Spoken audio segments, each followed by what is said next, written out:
Let's bring you some breaking news now. Authorities in Kyiv say at least 3 people have been killed by Russian shelling in the Ukrainian capital on Wednesday. Strikes across Ukraine have left the city of Lviv without power.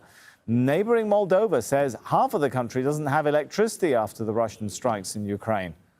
Let's speak to Rory, Challands, who joins us on the phone line from Kyiv. So quite an escalating situation in terms of the results or effects of strikes.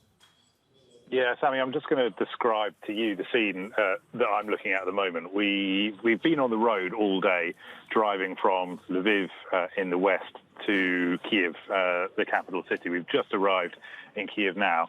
Pretty much every building is dark at the moment. It's a gloomy, wintry afternoon. And on the streets, the only lights really are the lights of the cars, headlights and tail lights. Most buildings are dark. There are no street lights operating. The only lights on in the buildings belong to the buildings that are lucky enough to have diesel generators as backup. It's the result of this devastating new wave of Russian missile strikes on infrastructure targets right across the country. You mentioned the death toll so far then, 3 civilians dead in the Kyiv region. That's after a newborn baby was killed earlier in the day in a strike on a Zaporizhia maternity unit.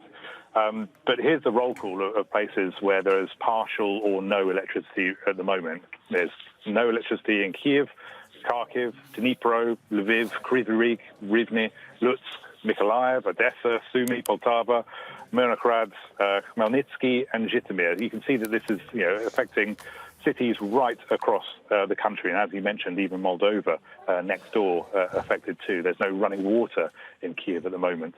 And Ukraine's power network operator says that it expects blackouts to be in much of the country for up to the next 24 hours.